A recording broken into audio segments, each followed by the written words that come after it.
Olá, amados, olá, amigos, graça e paz. Hoje, quinta-feira, última semana de outubro. Eu quero convidar você a uma breve reflexão a partir do capítulo 4 do Evangelho de João.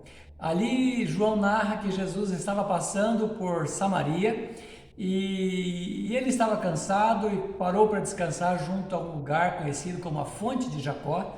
Os seus discípulos o deixam ali, vão à cidade para buscar suprimentos e nisso chega uma mulher, conhecida pelo texto de mulher samaritana.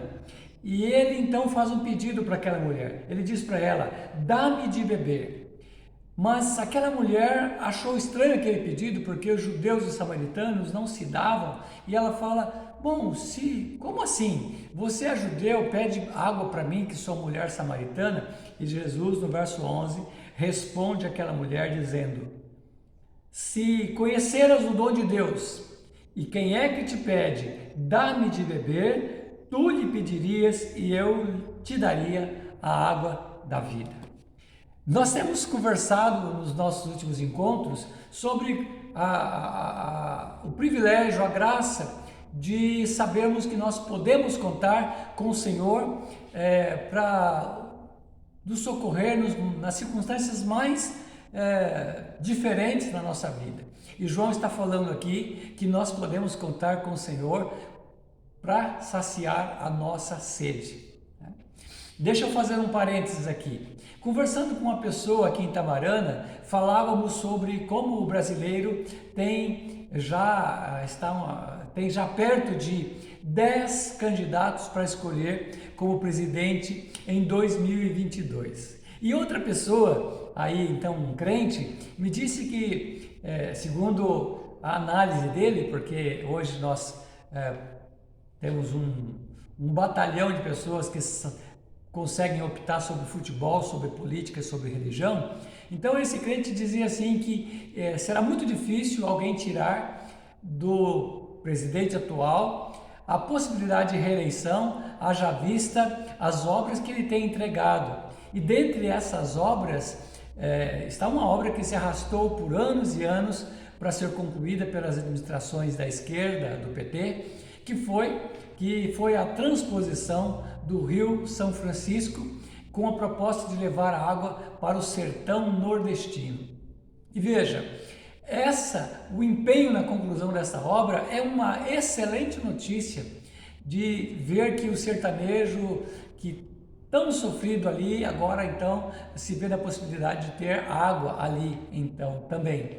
Isso é muito louvável, mas no texto, Jesus nos dá uma notícia muito mais alvissareira. Ele diz assim: aquele, porém, que beber da água que eu lhe der, nunca mais terá sede. Nunca mais terá sede, porque a água que eu lhe der será uma fonte a jorrar para a vida eterna. E então aqui, eu quero dizer que não somente o sertão nordestino é abençoado com essa palavra de Jesus, mas todas as pessoas podem ser abençoadas. E a bem da verdade, não somente o Nordeste, mas todo o mundo está com sede, uma sede. Muitos estão vivendo o vazio existencial. Em certo sentido, aqui eu estou falando que a raça humana está à procura de algo que lhe tire da mesmice, algo que possa tirá-lo da rotina, de um beco sem saída. Eu sei que beco sem saída é um pleonasmo, uma repetição desnecessária, mas a ideia de beco sem saída é algo marcante, que traz a ideia de como o ser humano está sedento. Por quê? Porque a vida de muitos nos nossos dias atuais tem sido um constante deserto. E quantas são as pessoas que seguem na vida sem brilho, sem motivação, sem ânimo, sem esperança, e quanta frustração. E o pior ainda é que muitas vezes essas pessoas tentam matar a sua sede em cisternas rotas que não retêm água. E pior ainda também, é que mesmo aquele que já conheceu a água da vida, que é Jesus, muitas vezes cede ao engano do seu coração e começa também a buscar a saciar a sua sede em cisternas rotas. Foi a denúncia que fez o profeta Jeremias, que diz assim: ficai estupefatos, ó céus, horrorizai-vos a terra, porque dois males me cometeu o meu povo. A mim me deixou a fonte de água viva e cavou para si cisternas rotas que não retêm água. O Novo Testamento apresenta então Jesus para nós todos como a fonte que jorra para a vida eterna. Jesus é a fonte.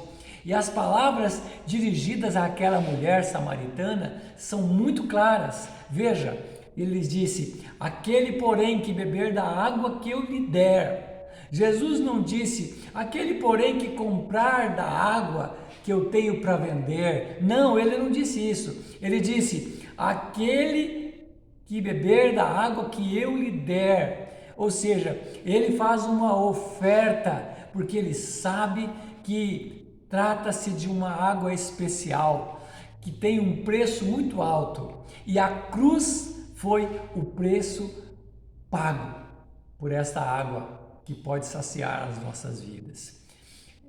Isso é tão marcante no Evangelho e também nas cartas paulinas, e a carta de Pedro também traz isso, que o apóstolo Pedro vai confirmar esse ensino para a gente não buscar saciar a sede em outras coisas. Ele vai dizer assim, 1 Pedro 1, 18 a 19: sabendo que não foi mediante a coisas corruptíveis como ouro e prata que fostes resgatados do vosso fútil procedimento que vos legaram os vossos pais, mas pelo precioso sangue de Cristo, o sangue do Cordeiro sem defeito, sem mácula, o sangue de Jesus Cristo.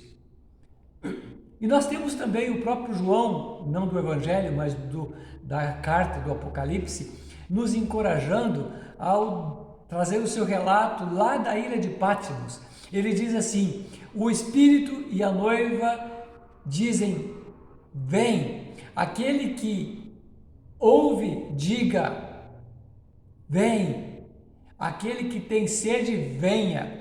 E aquele que quiser receber da água da vida, venha. Apocalipse 22, 17.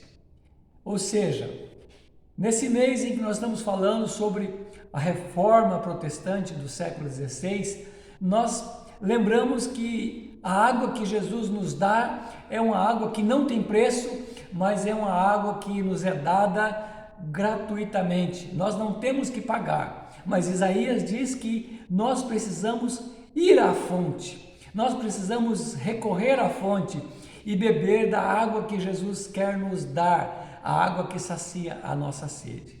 É o convite que Deus faz às pessoas já no Antigo Testamento, Isaías 55:1, quando ele diz: todos vós que tendes sede, vinde, vinde às águas, vós os que não tendes dinheiro, vinde, comprai e comei. Sim, vinde, comprai sem dinheiro e sem preço vinho e leite.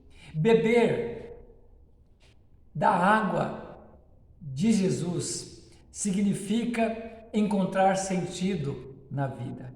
Jesus é claro quando ele afirma: nunca mais terá sede. Quem beber da água que eu lhe der nunca mais terá sede. E nós que já tivemos essa boa nova da água que sacia a nossa sede, não podemos recorrer em outras fontes. Tanto que Paulo, a segunda carta aos Coríntios, capítulo 5, 17, ele diz que as coisas velhas ficaram para trás. Quem está em Cristo é nova criatura. As coisas velhas ficaram para trás. A mulher samaritana entendeu a mensagem de Jesus e bebeu da fonte.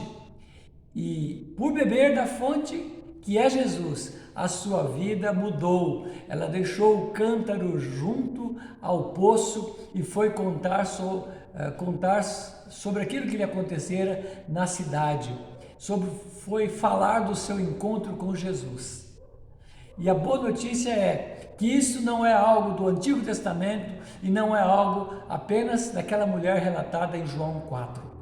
Você também pode contar com o Senhor para saciar a sua sede. Mas antes, você precisa ir à fonte. A fonte é Jesus. Essa fonte é que pode saciar a tua sede. Amém? Essa é a boa notícia do Evangelho. Que você possa ser consolado e encorajado. Vamos orar? Quero orar com você nesse momento. Você pode falar comigo: Senhor, obrigado pela água que o Evangelho de João está dizendo, que pode revigorar o meu ser, que pode saciar o meu coração com o seu amor, com a sua bondade. Com a tua misericórdia, também sacia toda a minha sede e garanta salvação e paz e traz um direcionamento verdadeiro e eficaz para a salvação que o seu Filho Jesus comprou e nos dá graciosamente. Obrigado, porque Jesus é a fonte de vida. E eu oro para que todos aqueles que estão agora me ouvindo e vendo, que possam também abandonar todas as cisternas rotas desta vida e tomar a água que jorra para a vida eterna, que é o seu Filho Jesus. Em nome dele é que eu oro agradecido. Amém. Deus abençoe, amados. Bom fim de quinta-feira para você. Fica na paz. Que você possa sempre estar recorrendo à fonte, que é Jesus. Amém? Fica na paz, na graça do Senhor Jesus. Deus abençoe você e a sua família. Grande abraço.